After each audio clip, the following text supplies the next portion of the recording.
प्रारंभिक शिक्षा का सार्वभौमिकरण UI और विशेष आवश्यकता वाले बच्चे CWSN। मुख्य प्रश्न। विशेष आवश्यकता वाले बच्चों को पाठशाला में प्रवेश दिलाए बिना प्रारंभिक शिक्षा का सार्वभौमिकरण प्राप्त करना असंभव है। इस कथन की विवेचना कीजिए तथा भारत में इसकी नीतियां, योजनाएं और कानूनी प्रावधानों का वर्णन कीजिए। विस्तृत और बिंदुवार उत्तर। 1। सार्वभौमिकरण UI का अर्थ क्या है? प्रारंभिक शिक्षा के सार्वभौमिकरण यूनिवर्सलाइजेशन ऑफ एलिमेंट्री एजुकेशन का सरल अर्थ है देश के हर एक बच्चे तक शिक्षा की बुनियादी पहुंच सुनिश्चित करना। इसमें 6 से 14 वर्ष की आयु का कोई भी बच्चा छूटना नहीं चाहिए, चाहे वो लड़का हो या लड़की, अमीर हो या गरीब, सामान्य हो या किसी प्रकार से दिव्यांग। 2। विशेष आवश्यकता वाले बच्चों CWSN की अनिवार्यता क्यों है? जब तक हम समाज के उन बच्चों को स्कूलों में नहीं लाएंगे जो देखने, सुनने, चलने या सीखने में किसी शारीरिक या मानसिक चुनौती का सामना कर रहे हैं, तब तक सार्वभौमिकरण का यह लक्ष्य अधूरा ही रहेगा। सरल उदाहरण, मान लीजिए किसी गांव में 100 बच्चे हैं। सरकार ने सामान्य बच्चों के लिए स्कूल खोलकर यह मान लिया कि 90% काम पूरा हो गया, लेकिन उसी गांव में 10 बच्चे ऐसे हैं जो पैरों से चल नहीं सकते या देख नहीं सकते और उन्हें घर पर बैठा रखा है। ऐसी स्थिति में शिक्षा का सार्वभौमिकरण कभी पूरा नहीं माना जा सकता, क्योंकि शिक्षा पर सबका बराबर हक है। 3। समावेशी शिक्षा किस प्रकार UI का लक्ष्य प्राप्त करने में मदद करती है? समावेशी शिक्षा यह कहती है कि बच्चों को विशेष स्कूलों में भेजने के बजाय सामान्य स्कूलों को ही इतना सक्षम बनाया जाए कि वे हर प्रकार के बच्चे को एक साथ पढ़ा सकें। इससे देश के कोने कोने तक हर बच्चे की शिक्षा सुनिश्चित होती है। 4। नीतियां, योजनाएं और कानूनी प्रावधान। भारत में RPWD अधिनियम RPWD एक्ट 2016, इसके तहत दिव्यांग बच्चों को मुख्यधारा की शिक्षा देने और उनके अधिकारों की सुरक्षा का कड़ा प्रावधान किया गया है। निःशुल्क और अनिवार्य बाल शिक्षा का अधिकार अधिनियम RTE एक्ट 2009। ये कानून देश के हर बच्चे को मुफ्त और अनिवार्य प्रारंभिक शिक्षा की गारंटी देता है, जिसमें विशेष आवश्यकता वाले बच्चे भी शामिल हैं। समग्र शिक्षा अभियान।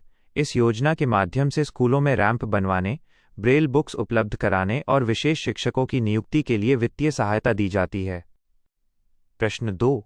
विभिन्न प्रकार की अक्षमताएं, विशेषताएं और कारण। श्रवण, दृश्य, धीमी गति से सीखने वाले व प्रतिभाशाली।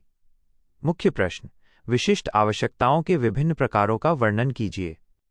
विशेषकर श्रवण बाधिता, दृश्य बाधिता, धीमी गति से सीखने वाले बच्चे और प्रतिभाशाली बच्चों की प्रकृति, लक्षण एवं उनके कारणों को समझाइए। विस्तृत और बिंदुवार उत्तर। 1। श्रवण बाधिता, हियरिंग इम्पेयरमेंट। प्रकृति व लक्षण। जिन बच्चों को सुनने में पूरी तरह या आंशिक रूप से कठिनाई होती है, वे टीचर की बात सुनने के लिए कान की तरफ हाथ लगाते हैं, आवाज देने पर देर से पलटते हैं या शब्दों का गलत उच्चारण करते हैं। मुख्य कारण। आनुवंशिक, वंशानुगत कारण। गर्भावस्था के दौरान माता को कोई गंभीर संक्रमण होना, कान में बार बार संक्रमण होना या तेज धमाके चोट लगना। सरल उदाहरण, कक्षा में पीछे बैठने पर जब शिक्षक कुछ बोलते हैं तो सामान्य बच्चा सुन लेता है, लेकिन श्रवण बाधित बच्चा बार बार पूछता है कि सर ने क्या कहा। 2। दृश्य बाधिता, विजुअल इम्पेयरमेंट। प्रकृति व लक्षण। जो बच्चे या तो पूरी तरह से देख नहीं सकते या जिनकी दृष्टि बहुत कमजोर होती है। वे किताब को आंखों के बहुत पास लाकर पढ़ते हैं, आंखें मिचमिचाते हैं या ब्लैकबोर्ड पर लिखा हुआ साफ नहीं देख पाते। मुख्य कारण। शरीर में विटामिन ए की भारी कमी, आनुवंशिकता या आंखों में चोट लग जाना। 3। धीमी गति से सीखने वाले बच्चे, स्लो लर्नर्स। प्रकृति व लक्षण। इन बच्चों की बुद्धि लब्धि, IQ सामान्य बच्चों से थोड़ी कम होती है, लगभग 70 से 85 के बीच। ये सीखते तो हैं, लेकिन इनकी रफ्तार बहुत धीमी होती है। एक बार पढ़ाने पर इन्हें समझ नहीं आता, बार बार अभ्यास की जरूरत पड़ती है। मुख्य कारण। कुपोषण, मस्तिष्क का धीमा विकास या पारिवारिक व मानसिक तनाव। 4। प्रतिभाशाली बच्चे, गिफ्टेड चिल्ड्रन। प्रकृति व लक्षण। इनकी बौद्धिक क्षमता, IQ 130 या अधिक और रचनात्मकता सामान्य बच्चों से बहुत आगे होती है। ये किसी भी जटिल पहेली या गणित के सवाल को चुटकियों में हल कर लेते हैं। सरल उदाहरण, कक्षा 3 का विद्यार्थी यदि कक्षा 6 की किताबों को खुद से समझ ले और नई वैज्ञानिक चीजें बनाने की सोचे तो वो प्रतिभाशाली बालक कहलाता है। प्रश्न 3। समावेशी शिक्षा में शिक्षकों, परामर्शदाता, काउंसलर और परिवार की भूमिका। मुख्य प्रश्न।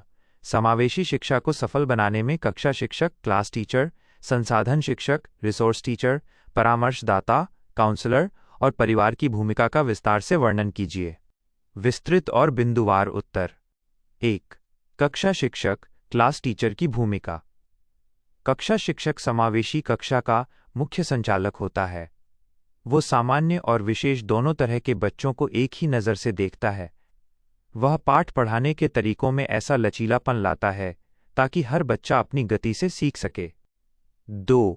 संसाधन शिक्षक, रिसोर्स टीचर की भूमिका। यह विशेष रूप से प्रशिक्षित शिक्षक होते हैं जो सामान्य शिक्षकों की मदद करते हैं। सरल उदाहरण, यदि कक्षा में कोई दृष्टिबाधित बच्चा है तो संसाधन शिक्षक सामान्य शिक्षक को ब्रेल लिपि सिखाने में मदद करेगा और बच्चे को विशेष उपकरणों के प्रयोग का प्रशिक्षण देगा। 3। परामर्शदाता, काउंसलर की भूमिका। कई बार विशेष बच्चों या उनके माता पिता में हीन भावना या तनाव आ जाता है। काउंसलर उनसे बात करके उनका मानसिक तनाव दूर करता है और उनमें आत्मविश्वास जगाता है। 4। परिवार और समुदाय की भूमिका। परिवार बच्चे की पहली पाठशाला है। यदि माता पिता बच्चे की कमजोरी को उसकी ताकत बनाएं और उसे समाज से छुपाएं नहीं, तो बच्चे का आधा मानसिक विकास घर पर ही हो जाता है। सरल उदाहरण, यदि माता पिता अपने दिव्यांग बच्चे को हर सामाजिक कार्यक्रम में साथ लेकर जाएं और स्कूल के शिक्षकों के साथ मिलकर काम करें, तो बच्चा कभी भी हीन भावना का शिकार नहीं होगा। प्रश्न 4। सहायक सेवाएं, सपोर्ट सर्विसेज, पहचान की तकनीकें और मूल्यांकन, इवैल्यूएशन। मुख्य प्रश्न। समावेशी विद्यालयों के लिए आवश्यक सहायता सेवाओं का वर्णन कीजिए। विशिष्ट बालकों की पहचान करने की तकनीकें कौन सी हैं? मूल्यांकन की अवधारणा एवं प्रविधि को समझाइए। विस्तृत और बिंदुवार उत्तर। 1। आवश्यक सहायता सेवाएं, सपोर्ट सर्विसेज। समावेशी स्कूल को चलाने के लिए विशेष उपकरणों जैसे wheelchair, callipers, hearing aid, speech therapy, बोलने का अभ्यास कराने वाले विशेषज्ञ और भौतिक चिकित्सा, फिजियोथेरेपी की आवश्यकता होती है। स्कूल की इमारत ऐसी होनी चाहिए जहां सीढ़ियों के साथ साथ रैंप और लिफ्ट की सुविधा हो ताकि दिव्यांग बच्चे आसानी से आ जा सकें। 2। विशिष्ट बालकों की पहचान करने की तकनीकें।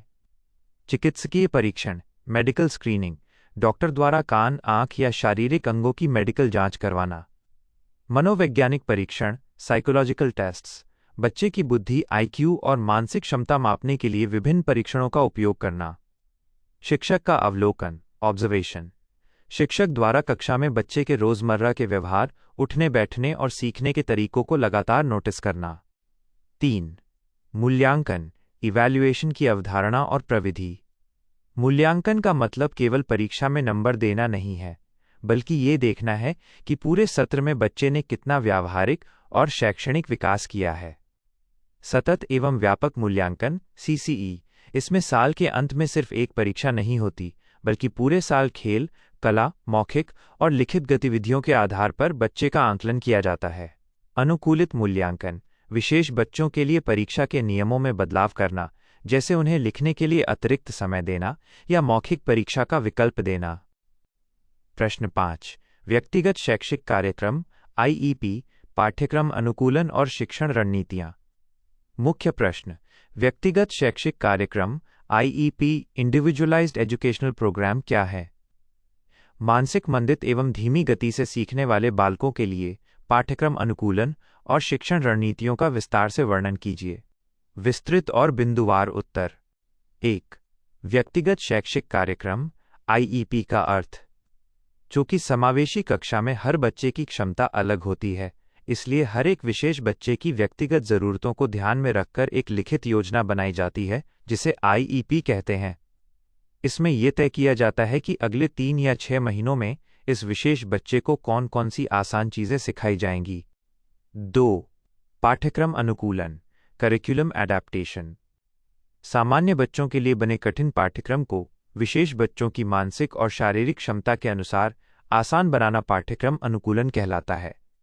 सरल उदाहरण, यदि सामान्य बच्चों के लिए इतिहास के पाठ में 4 बड़े पैराग्राफ हैं, तो अधिगम अक्षमता वाले बच्चे के लिए उसी पाठ को छोटे छोटे बिंदुओं, पॉइंट्स और रंग बिरंगे चित्रों के रूप में ढाल देना अनुकूलन है। 3. शिक्षण अधिगम रणनीतियाँ, टीचिंग लर्निंग स्ट्रैटेजीज।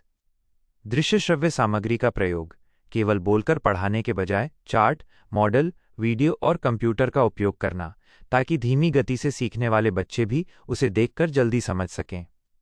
सहयोगात्मक शिक्षण, पीयर ट्यूटरिंग, कक्षा में सामान्य और विशेष बच्चों के छोटे छोटे समूह बना देना, ताकि होशियार बच्चे अपने साथी की मदद कर सकें। पुनरावृत्ति और अभ्यास, ड्रिल और प्रैक्टिस, मानसिक रूप से कमजोर बच्चों को एक ही बात को अलग अलग और सरल तरीकों से बार बार अभ्यास कराना, ताकि वे उसे भूलें नहीं।